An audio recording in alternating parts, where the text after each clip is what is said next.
Hello दोस्तों, स्वागत है हमारे नए वीडियो में।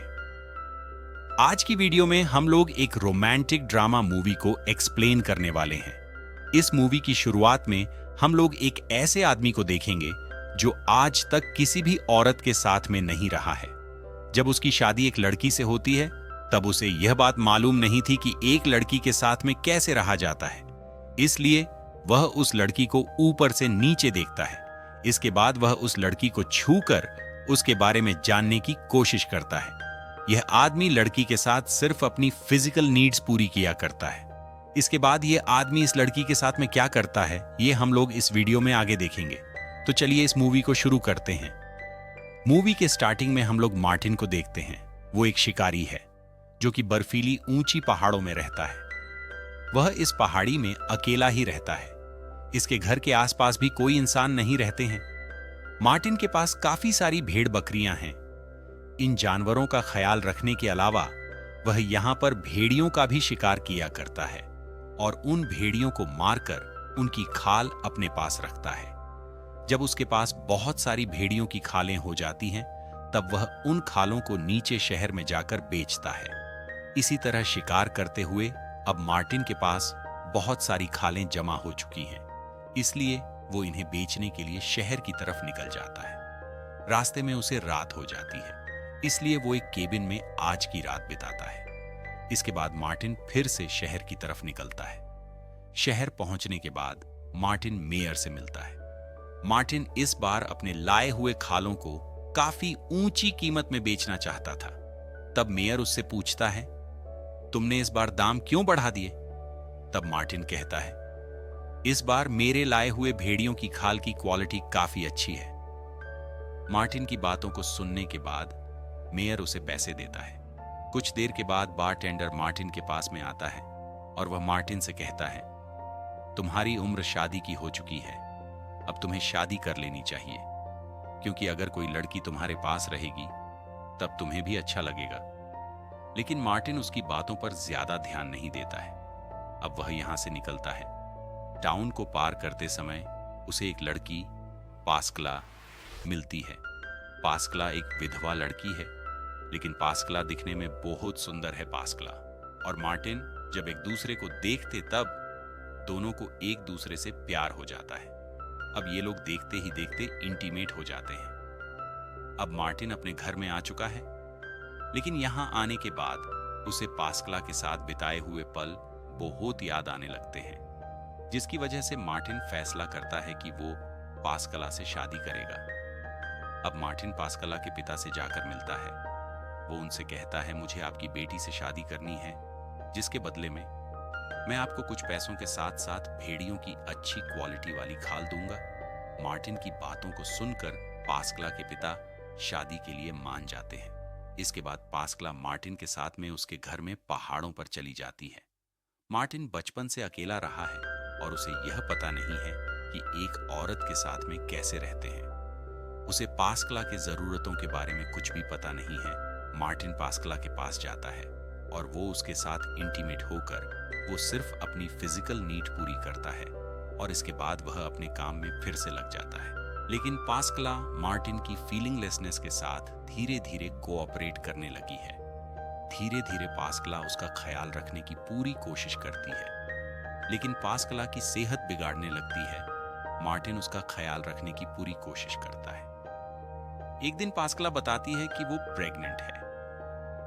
मार्टिन उसकी बातों को सुनकर यह समझ जाता है कि उसे पास्कला के साथ बिताए हुए इतना समय नहीं हुआ है कि वह इतनी जल्दी प्रेग्नेंट हो जाए। इसका मतलब साफ था कि पास्कला पहले से ही प्रेग्नेंट थी। इसका मतलब था कि पास्कला और उसके फादर ने मार्टिन से झूठ बोला था। लेकिन इन बातों को जानने के बाद भी मार्टिन कुछ नहीं कहता है। वह अपने होने वाले बच्चे और पास्कला का ख्याल रखने का फैसला करता है। वह अपने बच्चे के लिए एक झूला तैयार कर रहा था, लेकिन अब पास्कला की तबीयत ज्यादा बिगड़ जाती है और वो बेड पर आ चुकी है। डिलीवरी के दौरान पास्कला और बच्चा दोनों की जान चली जाती है। यह जानकर मार्टिन बहुत सैड हो जाता है, क्योंकि बहुत वक्त बाद उसे कोई ऐसा मिला था जिसके साथ उसे रहने में अच्छा लग रहा था। इसके बाद मार्टिन दोनों की बॉडीज को कब्रिस्तान में लेकर जाता है। वह वहां गड्ढा खोद रहा था, लेकिन तभी उसे बहुत गुस्सा आने लगता है और जो पुराने कब्र के स्टैचू बने हुए थे वह उन स्टैचूज को तोड़ने लगता है। इसके बाद वह दोनों बॉडीज को पैक करके पास्कला के फादर के पास में जाता है। वह उसके पास जाकर कहता है, तुमने मुझे पहले से ही प्रेग्नेंट लड़की दी है और तुम्हारी बेटी बीमार थी, यह बात भी तुमने नहीं बताई। पास्कला के फादर कहते हैं, मुझे ऐसा लगा कि मेरी बेटी जो पहले से ही प्रेग्नेंट थी, अगर उसका बच्चा होगा तो सभी को लगेगा जैसे ये बच्चा तुम्हारा है। इससे समाज में मेरी बदनामी होने से बच जाती। पास्कला के फादर की बातों को सुनकर मार्टिन बहुत गुस्सा हो जाता है। वह कहता है, तुम चुपचाप मेरे पैसे वापस कर दो। पास्कला के फादर कहते हैं, मुझे 1 महीने का समय दे दो, मैं तुम्हारे सारे पैसे लौटा दूंगा। अब मार्टिन फिर से अपने घर में आ जाता है। यहाँ पर वह फिर से अपने पुराने कामों में लग जाता है। असल में खेती बाड़ी करके मार्टिन अपने बच्चे और जीवन को संभालना चाहता है। कुछ समय बाद मार्टिन फिर से पास्कला के फादर के पास जाता है, लेकिन उनके पास पैसे नहीं थे, जिससे मार्टिन को बहुत गुस्सा आता है और वह उन पर गन पॉइंट कर देता है। तभी पास्कला के फादर कहते हैं, मेरे पास पैसे नहीं हैं, अगर तुम चाहो तो मेरी छोटी बेटी एडला से शादी कर सकते हो। इधर मार्टिन एडला को देखकर उसे ऊपर से नीचे पूरा देखता है। वह चेक करता है कि कहीं यह भी बीमार तो नहीं है। जब एडला उसे पसंद आ जाती है, तब वह शादी के लिए हाँ कर देता है। अगले ही दिन मार्टिन और एडला की शादी हो जाती है, लेकिन एडला को ऐसा लगता है कि मार्टिन की वजह से उसकी बड़ी बहन की जान गई है। उसे यह नहीं पता कि उसकी बड़ी बहन पहले से ही बीमार थी। इधर मार्टिन एडला को अपने घर ले जाने की तैयारी कर रहा था।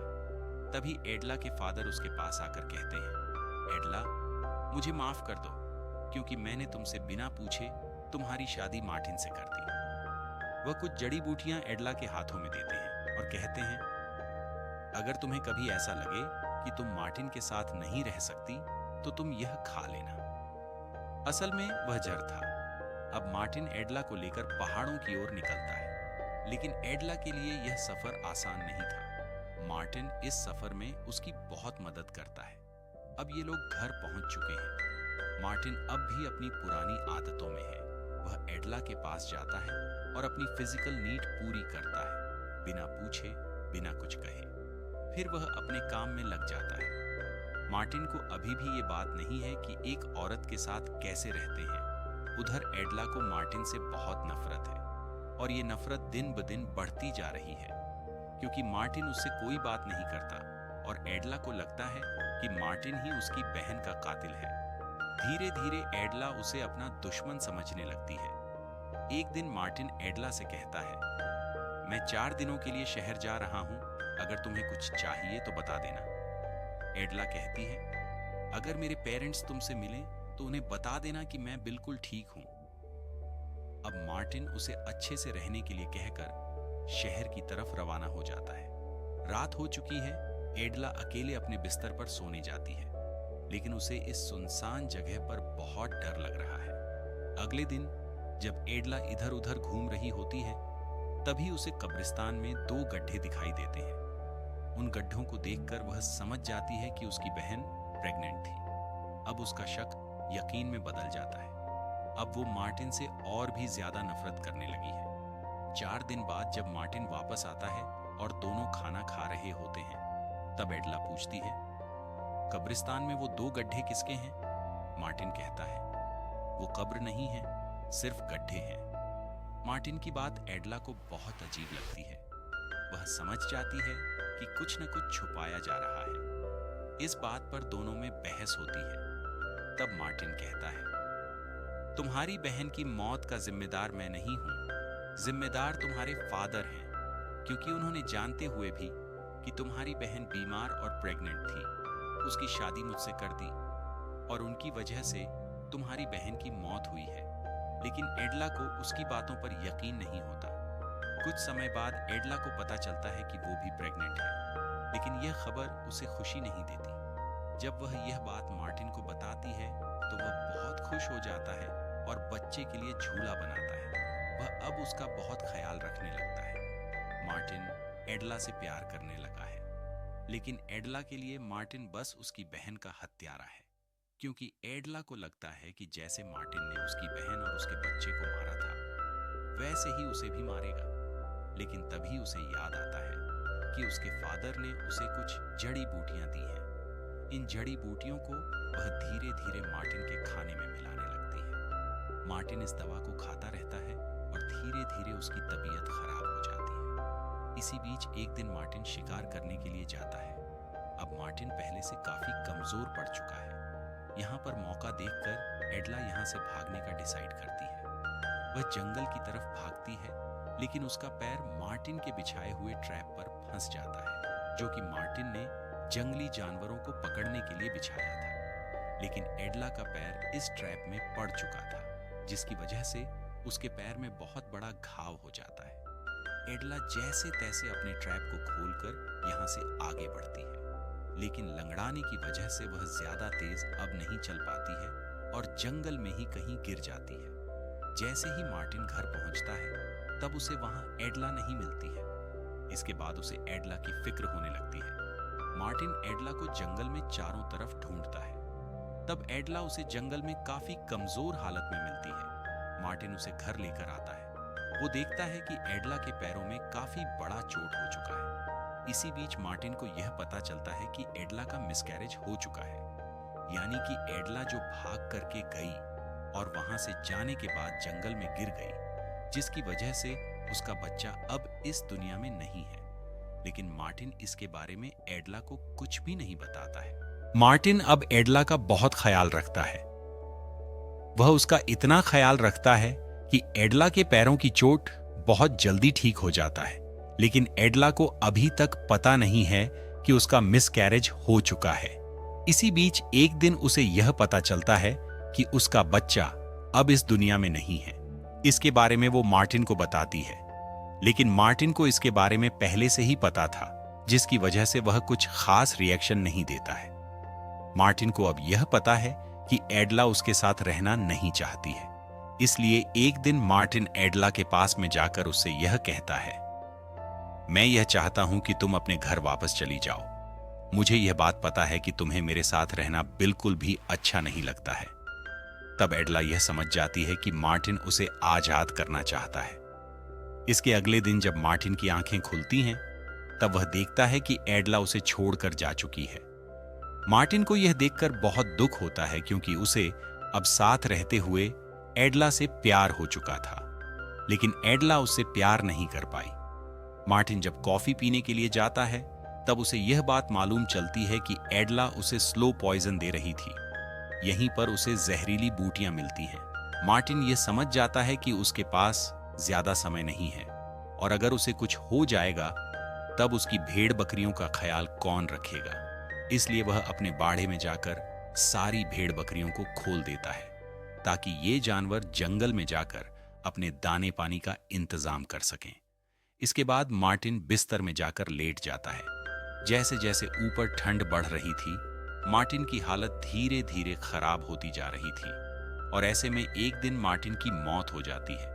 अगर एडला अपने फादर से खुलकर बात कर लेती, तब उसे यह बात मालूम चल जाती कि गलती उसके फादर की है, और शायद मार्टिन आज जिंदा होता। मार्टिन बचपन से ही शिकारी था, जिसकी वजह से उसने किसी के साथ भी समय नहीं गुजारा था।